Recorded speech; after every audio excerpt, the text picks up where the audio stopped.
At kung titignan mo triangulation, affidavit nyo, CCTV, at yung Texas, todas na kayo dito mga kapatid.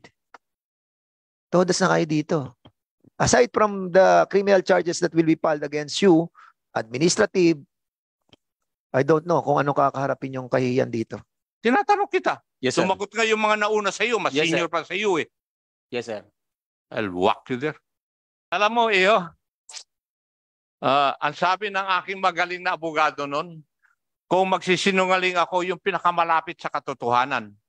Yung pagsisinungaling mo, malayo sa katotohanan, iho eh.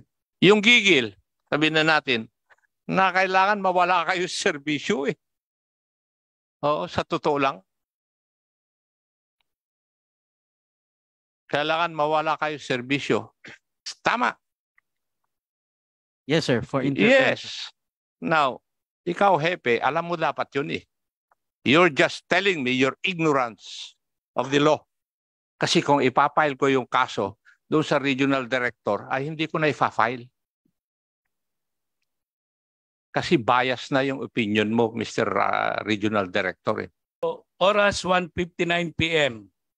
Makikita natin dito ang paglabas ng isang pulis mula sa lugar ng bahay ni Louie, nasakay at dala na ninakaw na bike ng anak ni Louie na si Ken. At ang nasabing bike ay nakatabi noon sa loob ng kanilang bahay. Oras 2:02 p.m. Dito naman ay makikita natin ang muling paglabas ng mga pulis mula sa looban kung saan naroon ang bahay ni na Louie. Dala-dala pa nila ang motor ni Louie at sila ay dumiretso na sa Pasita Substation ayon kay Louie. Ang CCTV footages na ito ay nasa USB at inilakap ko rin at minarkahan ng Annex D. Base sa aking mga pagtatanong-tanong nang ipakita na sabing video, na-identify ang mga pulis na illegal na humuli sa aking kapatid. Mr. Can you kindly pause for a while para andito na yung Yes, Your Honor. sabi mo. Siguro, may sound ba to? Wala po, Your Wala. Honor. O yan, kaya nga, siguro inarrate mo yung nangyari. Kasi ninarate mo without us seeing it, ano? Yes, So Your dito, inarate mo yung nangyari para basically, we will be finding out kung ano yung sinasabi ng CCTV. Yes, Your Honor. So, basically kasi you have submitted yung affidavit ninyo sa affidavit ng police, so we need to balance it by the CCTV. Yes, Kaya Your nga, Honor. very imperative tong CCTV in crafting the 6 bills para malaman natin yung napaka-importanting paglalagay ng CCTV sa iba't ibang lugar sa ating pong bansa. Sige, go ahead. Thank you, Your Honor. So yan po yung labasan nung doon po sa sulok sa kanan, yun po ang labasan galing kina Louie. So yan po yung isang pulis na tingin ko ay nagtitik-tik kay Louie. Pero hindi po siya makilala dahil balot po siya eh. Meron po siyang face mask.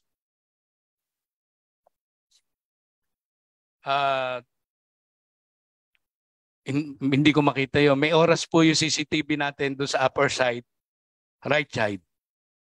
1:30 mga ganun po. 1:31. Yeah.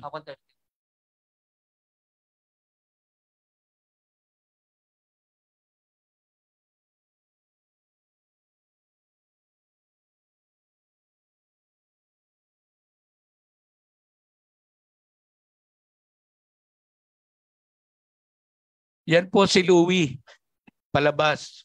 Tumutugma po yung time niya doon sa palitan ng text ni Kent at saka nung isang brother ko na parang aking pinaka-operation manager. Will you confirm this, Louie? Ikaw to? Yes po, Your Honor.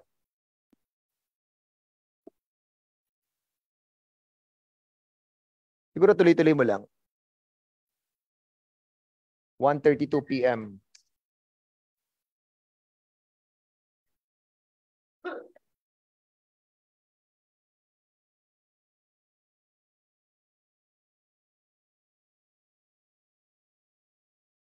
Yan po yung paglabas din nung pumasok kanina. Medyo malaki po ang role ng tao na yan. Yan po yung bida dyan.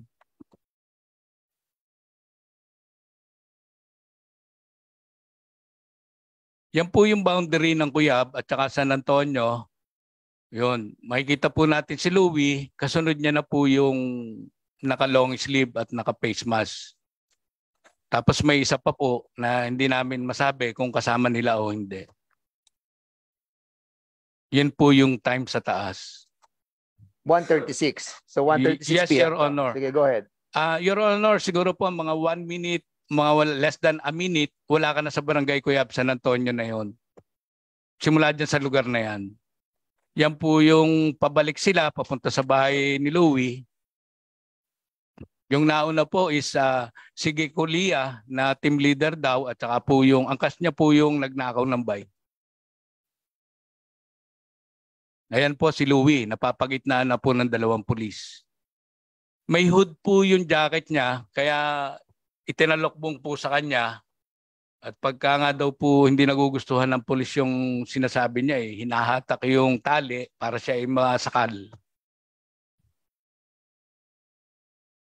Yan po yung Karandang at saka yung Lorenzana. Yan po ay hindi ko matukoy kung si Tamaray o si Marlene. Dahil mismo mga pulis San Pedro, hindi siya matukoy. Yan po yung sa labas ng bahay ni Louie. Papasok na po sila. Yan pa rin po yung team leader, si Gekulia, at saka po yung unknown police officer. Sakay po niya mismo sa motor. Kaya I think he can identify that kung sino po yung tao na yan. Yan po yung Hirilya, second team leader. Ibig sabihin po, Your Honor, 2 team po sila nag-operate dyan.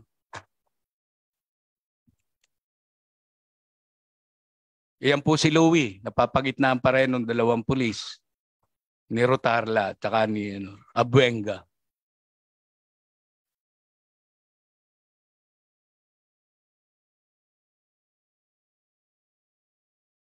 Yan po yung hindi ko matukoy kung si Tamaray o Marlene.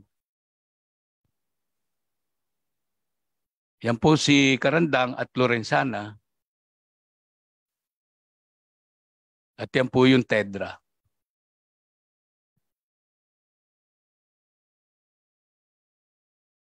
Siguro po, Your Honor, more or less mga 10 minutes sila tumagal sa bahay ni Louie.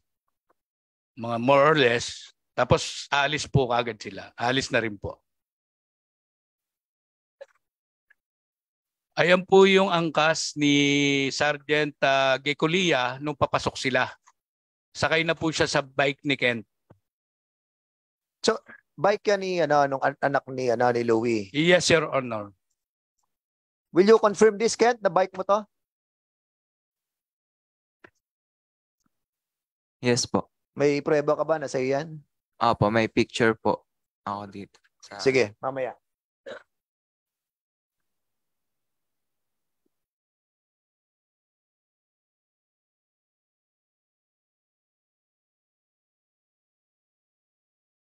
So, yan na po sila. Sunod-sunod na po sila. Kaya lang, nag-rumble po Nagpalitan po sila ng mga motor. Pero sila pa rin po. Makikita po natin yung oras doon sa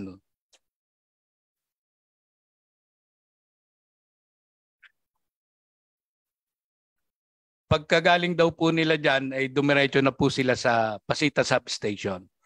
At doon po in-interrogate si Louie. Nakalanas ng pambubugbog. At doon siya hinold. Until such time na nag-decide sila na magkanda ko noon ng alleged bypass operation.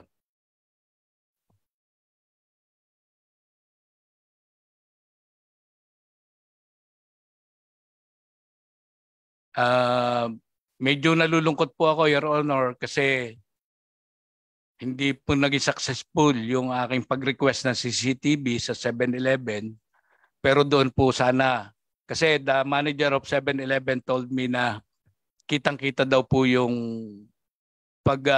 nila kay Louie doon. Actually, wala namang bypass, kundi dala na si Louie na dumating. You were telling us that merong CCTV doon sa 7-Eleven. Yes, Your Honor. And as a matter of fact, this committee asked formally sa 7-Eleven for them to be here. Para at least malaman po natin yung veracity ng kanilang sinasabi nyo dito sa inyong sinabit, no? Well, ang problem, hindi lang naman po yung CCTV eh. As a matter of fact, pag tinignan mo po yung mga, ngayon ko lang nababasa finally, ano, yung mga pinadala sa akin kahapon na yung mga texts, ano, katulad nung si Kent. Si Kent nag-text sa uncle niya. Ito po sinabi ni Kent, ano, alas 2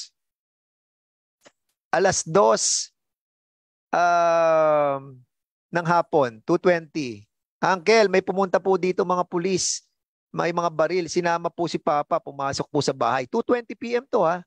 At yung cellphone, that cannot be denied. At ito magiging parte ng kanilang ebidensya. Abay, bakit daw? Nagbebenta daw po si Papa ng droga. Tapos pumasok po dito sa kwarto ko. Nung chinek ko po, may mga nawawalang gamit po dito sa kwarto ko tulad po ng pera. Kinuha mo ba ang pangalan ng pulis? Hindi po, uncle. Pinatalikod po ako sa sulok ng kwarto ko. Wag daw po akong titingin palabas. 2:20 to. So nagko-confirm na tama yung sinasabi ng CCTV. At kung titingnan mo triangulation, affidavit nyo, CCTV, at yung texts, todas na kayo dito mga kapatid. Todas na kayo dito. Aside from the criminal charges that will be filed against you, administrative, I don't know kung anong kakaharapin yung kahihiyan dito. Magandang hapon po sa atin lahat. May I ask the regional director? You have seen the video presentation, right? And you have listened to the testimonies of the persons or supposedly, allegedly victims of wrongdoings of your police force, right? Ganon din po siguro yung provincial director. Nakita mo rin yung ebidensya, narinig mo rin yung side ng mga resource persons natin na naging biktima ng mga allegedly by your policemen. Ganon din yung hepe at saka yung intelligence officer. Di po ba? After seeing all of these pieces of evidence, matanong ko nga kayo, Regional Director, sino kaya ang nagsasabi ng totoo? Tinatanong ko po kayo, RD, after seeing all the pieces of evidence and listening to the testimonies of your people and of the alleged victims of your people, sino po kaya nagsasabi ng totoo? RD, will you please answer? Yes, sir. Ano ang yes, sir? Personally, kung akong tanungin mo, sir, may point yung kabila, may point din yung kabila. But then kung sino, maybe the court will decide who is telling the truth. Anong korte ang nagsasabi? Anong korte ang sinasabi mo? Wala naman sinasabi rito korte eh. Being the regional director of... Tinatanong kita, ang iyong personal opinion after listening to the testimonies and looking at the video which will apply, ano sa tingin mo? Personally, sir, again, on my part, my point, yung kabila, my point din sa kabila. Alin ang mas magandang puntos? Following your logic. Akala mo kasi titigil doon yung pagtatanong ko eh. Alin ang mas magandang puntos? Personally, sir, parehas pa rin sila. Parehas. When are you retiring? I will be retiring this coming October 15, sir. Yes, and therefore, you will not be the one handling the administrative cases that will be filed against these people. Di ko alam, sir, kung may habol yung pag-file ng case ng pag-take cognizance ng under-IA, sir. Thank you. How about the Provincial Director of Laguna? What is your personal opinion? Sir, based on the records provided by the San Pedro City, sir. Hindi ko po sinasabi. Yung records ng San Pedro, you listen to my question. Yes, sir. Ang tanong ko, nakinig ka sa testimonies ng iyong mga tao at ng mga tao na naging biktima ng iyong mga tauhan at saka yung video. Ano ang personal opinion mo? Sino ang mas may magandang punto following your regional director? Based on my personal opinion, sir, in the light of these allegations, sir, at mapapatunayan po yan na sila po ang nandyan, then we will conduct a thorough investigation, sir. Hindi ko naman tinatanong kung ano yung gagawin mo eh. Ang tinatanong ko sa iyo, anong nasa isip mo ngayon?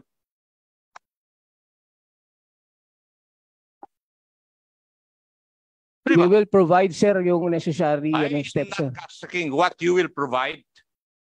I am asking, ano sa tingin mo ang nasa tama? Sir, Yung iyong mga tauhan o yung mga kuan? based sa record, sir, I will stand with the report, sir, ng ating PNP, sir, San Pedro po, sir. Okay. Yung Chief of Police, may I ask?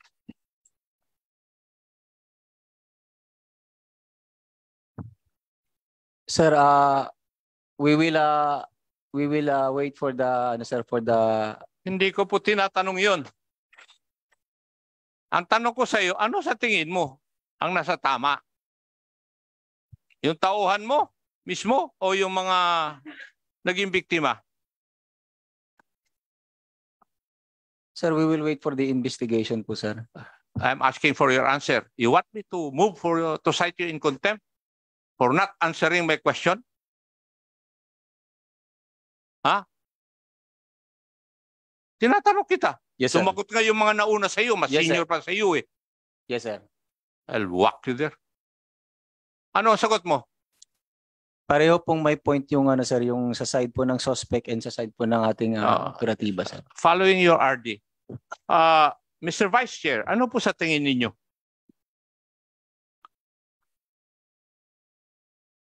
Your Honor, based on the object evidence and documentary evidence thus far, it appears that there is some credibility coming from the testimony of the private parties here, sir. Sa halimbawa po ay yung CCTV, mapapatunayan na naman yun na kung totoo yun. Maliwanag na nangyari yung allegedly huli doon kay Kilaw ng vicinity ng between 1:31 hanggang 2:30. At subalit doon sa kanilang mga sinumpang salaysay, mga 7:30, 7:40 daw. Aming titignan yung pre-ops operation sa PIDEA kasi bago dapat magkaroon ng bypass operation, meron dapat coordination. Meron dapat intelligence case build-up muna bago mag-conduct ng bypass operation. At ito meron din itong pre-ops operation. Tatlong hanay na coordination dapat sa PIDEA na ginawa. At hindi naman ito surprise, hindi naman to on the spot. Mukhang sinasabi nila pinag-isipan na nila ng matagal. Kaya dapat may coordination. These are just preliminary observation. May mga issues na hindi pa natutugunan, Your Honor. Thank you, Mr. Vice Chair. Ang dahilan kung bakit ganun ang tanong ko, para maturoan ko kung sino man po yung mga naging biktima, kung saan nila ipa-file yung kaso. Kasi kung ipa-file ko yung kaso doon sa regional director, ay hindi ko na ipa-file. Kasi bias na yung opinion mo, Mr. Regional Director. Tama yung sinasabi ni Vice Chairman. Kaya I would advise yung Attorney Leonardo, kayo po ba ang magpa-file ng kaso? O hindi? Kung kayo magpa-file ng kaso, huwag nyo nang i-file sa Regional Director yung kaso. Kasi bias na Kitang-kita naman Any person in his right mind after seeing this, knowing that the CCTV will not lie, papaboran ko yung mga nagre-reklamo. And in the spirit of transparency, yung unang kaso kung bakit nasusundan ito ay dahil doon sa kaso na nangyari sa Antipolo. At na-dismiss yung mga involved doon. So in the spirit of transparency, I will see to it na yung mga taong yan ay madi-dismiss at mapapailan ng criminal case as I did doon sa mga pulis na nag-operate doon sa syudad ng Antipolo. I am amazed, Gerald Gases, na gano'n ang pag-iisip mo. being the RT. There's a limit to protecting your men and upholding their moral and welfare. Now, PIDEA, meron pa bang representative ng PIDEA rito? PIDEA. So PIDEA, can you kindly sit here para sa questions? PIDEA? Yes, kung pwede maupo ka rito.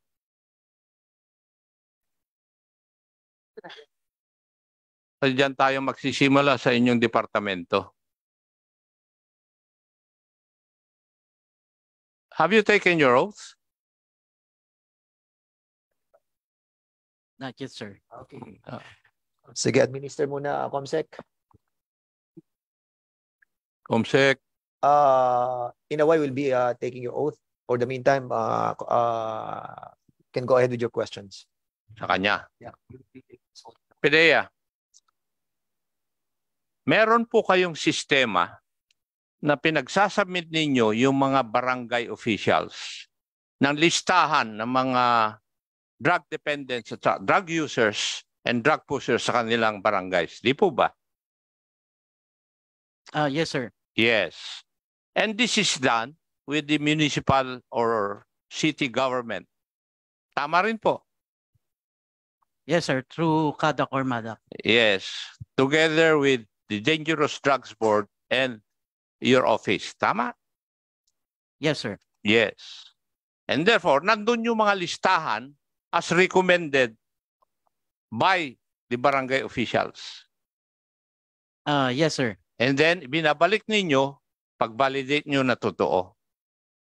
Yes, sir. With the PNP, sir. Yes. Now, may I ask the station commander or the chief of police, kasama ba siya sa listahan? Yung naging biktima? Is his name in the list of drug pushers, drug users, or drug dependents insofar as the list of the barangay officials or the concerned barangay officials are concerned? Yes, sir. Is newly identified listed, sir. God sake. Newly? Ang tinatanong ko sa iyo, narinig mo ba yung pagtatanong ko doon sa PIDEA? Merong nire-require sila na mag-submit yung mga barangay officials na listahan sa kanilang barangay yung mga drug users, drug pushers, at saka drug dependents.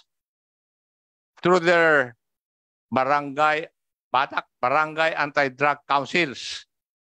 Dumadaan sa munisipyo bago pumunta sa PIDEA together with the Dangerous Drugs Board na nag-create ng policy na yon. Di ba? Nagko-coordinate, binivet, at ibinabalik sa mga barangay captains. Tama? Yes, sir. For intervention. Yes. Now, ikaw, Hepe, alam mo dapat yun eh. You're just telling me your ignorance of the law. Kung hindi mo alam yun. Kung ako, congressman na, matagal na ako nag-retire, alam ko. Do you know na meron ganon? Yes, sir. Yes. Ngayon, nasaan yung listahan na yun? Anong listahan ang pinagbasihan mo na nandun yung pangalan ng tao? Sir, we have may category po tayo, sir. Meron kasi na sa listahan mo, listahan ng barangay officials. Sa barangay po nag-start yan, sir. Yung newly listed po, sir. Mr. Chair, may I request that we also invite the barangay captain concerned where Mr. Kilala Kilaw is a resident. Yeah. Well, actually, we have invited the barangay chairman. Para may pakita. Yeah, unfortunately, hindi nakarating. But we will be inviting him on the next kung kasama po yung sa listahan nila doon sa Kwan. And may I ask PIDEA, you kindly verify from your list. You get the barangay and the municipality na kinaruruan ni Mr. Kilaw. You have a list of that, I know. We will verify, sir. Yes, that is in pursuant to the Dangerous Drugs Board policy. Yes, sir. Yes. So PIDEA, kindly submit to us as soon as possible. No? We've been working together for so many years when I was the mayor. So next week, submit nyo na agad yung listahan so we can see. No? Mr. Kung Chair. kasama Yes, sir. yung We will comply, sila. sir. Oo. Sige, go May ahead. make it of record na yung chief of police ng San Pedro ay sinabi niya na nasa listahan. Is that Newly listed po, sir. newly listed? After the fact. Kahit na newly listed, pag wala doon, I will charge you for perjury. And I'm not joking. Kasi ayaw ko yung nagsisinungaling dito sa committee namin. Ayaw ko. And if what you are answering is not true, I will, kasi inulit ko na sa iyo I'm making it of record na ang sagot mo ay nasa listahan. At saka, dinagdag mo, newly listed. It is of record. Okay? Colonel? Copy, sir. Yes. May I know if you have directed yung team na yun na mag-conduct ng bypass operation? Kasi doon sa affidavit nila, sinabi nila yun Yes, sir. Pursuant to our simultaneous anti-criminality and law enforcement operations, sir. Ay, hindi yun ang sinasabi sa affidavit. Ang sinasabi rito, and I would like to quote paragraph number 2 na ako, sabi ni Mungkal, na ako ay membro ng San Pedro Police Station at naatasan ng aking hepe na si Police Lieutenant Colonel Rolly Buhisan Liegen, Acting Chief of Police, na magsagawa ng operation laban sa mga taong sangkot sa illegal na droga. That is precisely the first question na tinanong ko sa inyo, na sangkot sa illegal na droga. Kaya yun ang una kong tanong Okay? So, inutusan mo sila talaga. Copy po, sir. Yes, sir. And therefore, you are responsible kung ano man mali o tama na kanilang ginawa. Yes, sir. I'm laying the predicate para habulin kita sa command responsibility. Yes, sir. So, aminado ka na iniutos mo. And therefore, as their chief of police, you are responsible whatever wrong they would have committed. Yes, sir. Yes, thank you. Yun ang one.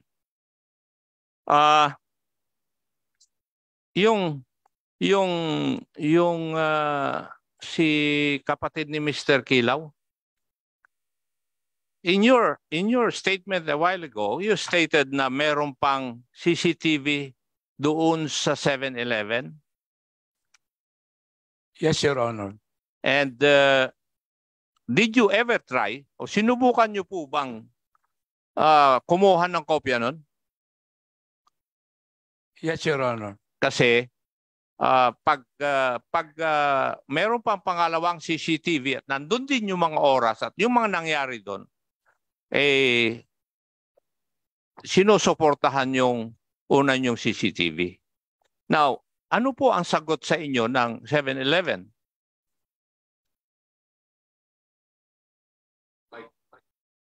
Paki-on po yung mic ninyo. Request lang po ng pulis ang ini-entertain po nila. Alin po? Request ng police? Request lang po ng pulis ang ino-honor nila. So, base po dun sa sagot ninyo, nasa kanila pa yung kopya ng CCTV na yon? I told to manager na kasi nag-i-exert pa po ako ng effort na makuha yon. Nagsalita lang po ako sa kanya na please preserve yung event na sinasabi niya na related daw sa bypass operation. Kasi kasama na rin yan dun sa aming papandayin na batas na kung yung tumitingin dun sa CCTV ay makita niya na may krimen na nangyayari, dapat i-report na niya kagad sa kapulisan. Yun yung amendment na gusto namin mangyari dito sa 6 na House bills tungkol sa CCTV. Ano po? Kaya yun po yung aking katanungan. So, i-presume natin na hawak pa rin nung 7-Eleven yung CCTV footage na yon. In God's willing, Your Honor. Okay. Hindi ko po questionin yun. Now, may I know from the intelligence officer of the San Pedro Police Station, ano po yung listahan ng mga ebidensya na isinabmit nyo sa office ng prosecutor? Meron po bang kasama yung motor na gamit ng tao?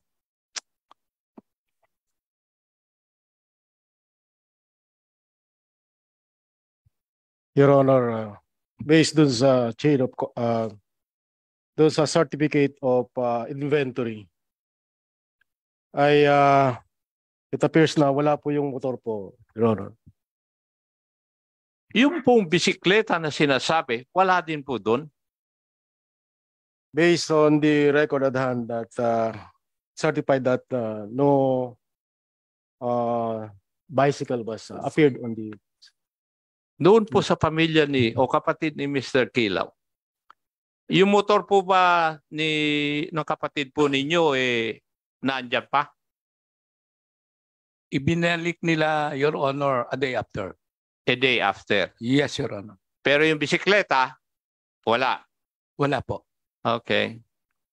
Now, may I know who is the team leader? On this particular case, sir, is Police Staff Sergeant Hirilya, Your Honor. Yes. Are you around? Yes. Are you aware of your police operational procedures manual? Yes, sir. Kung matanong ako sa iyo tungkol doon sa manual, pag hindi mo masagot, hindi mo alam, di ba? Yes, sir. Tama? Yes, sir. Yes. Umpisahan po natin. Paano nyo inumpisahan na planuhin na hulihin si Mr. Kilaw? Bali po, ang nangyari po dyan, Your Honor. Hindi, paano nyo inumpisahan? May information po si Patrolman Tamaray, inirelay po sa akin. Alin? May information si Patrolman Tamaray na alleged nagbebenta ng droga sa May Putol. Inirelay niya po sa akin yung information na yon. So, would that show o pinapakita ba niyan na hindi niyo pa alam na kung kasama si Mr. Kilaw sa drug list ng barangay? Kasi ang isda nahuhuli sa bunganga niya eh. Hindi pa po. Oh, so hindi nyo alam. Bakit alam ng hepe ninyo?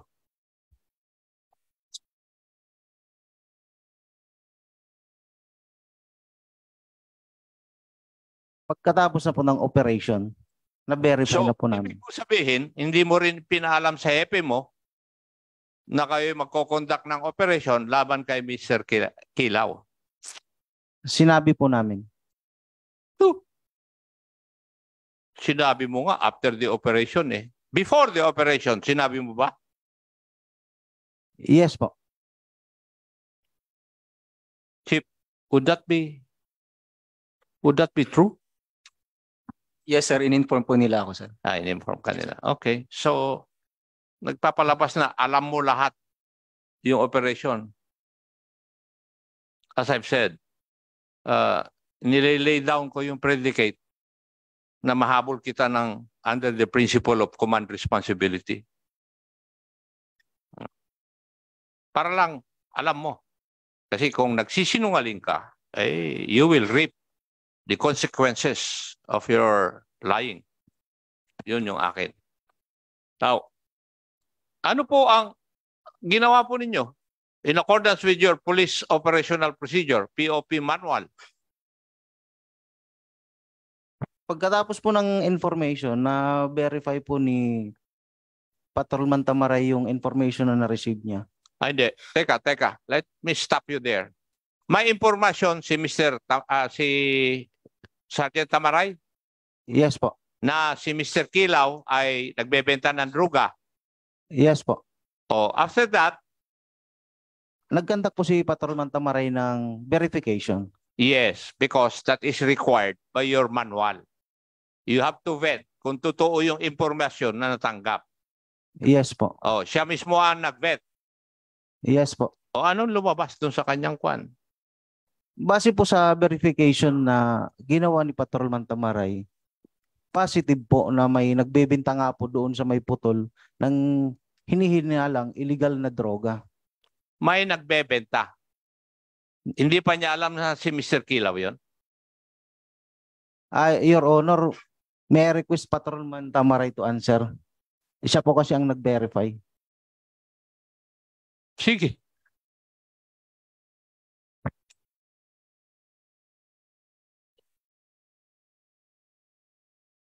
Good afternoon, Your Honor.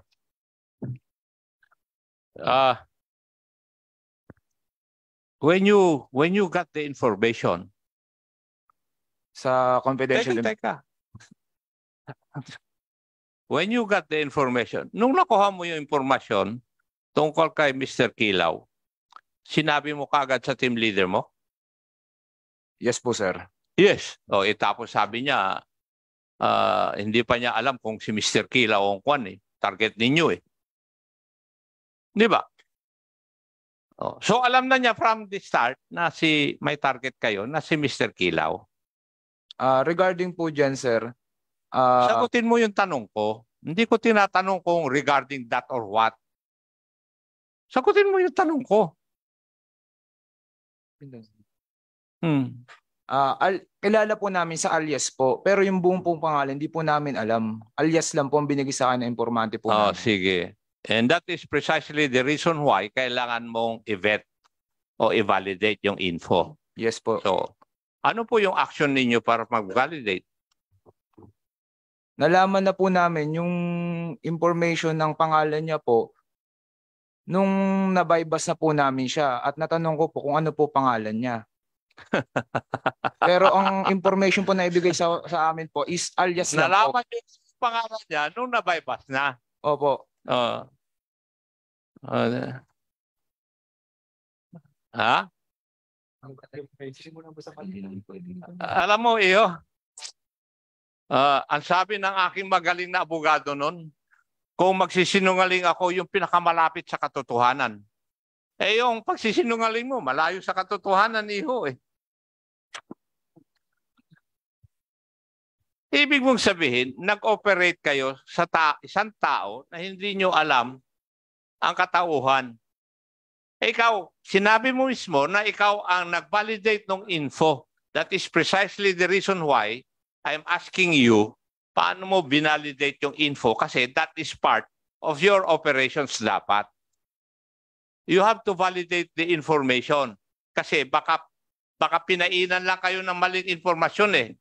Di ba? Ganun ang purpose ng procedure na yon. Iyo.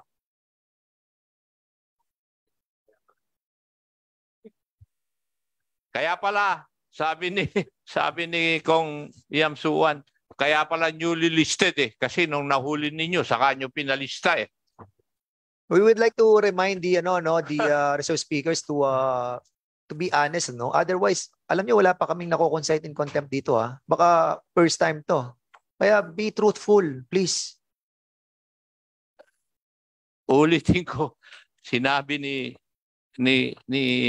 Congressman Rehencia, papunta pa lang kayo, pabalik na siya.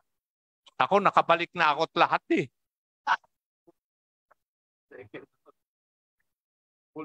Naging congressman na nga ako at nag-iimbestiga pa rin eh. Tapos ganyan pa rin ang pagsagot niyo po sa akin. Ha? Iyo. Inoperate niyo isang tao na hindi niyo alam ang pangalan, ang tunay na pangalan. Binaypas at lahat ninyo, nalaman niyo lang yung pangalan after the operation. Alam mo, iyo, lalo mo lang, dinadagdagan yung aking, yung eagerness. Hindi ko alam ang Tagalog nun. Baka alam mo, Congressman Rehencia. Yung gigil, sabihin na natin, na kailangan mawala kayo sa serbisyo eh. Oo, sa totoo lang. Kailangan mawala kayo sa serbisyo.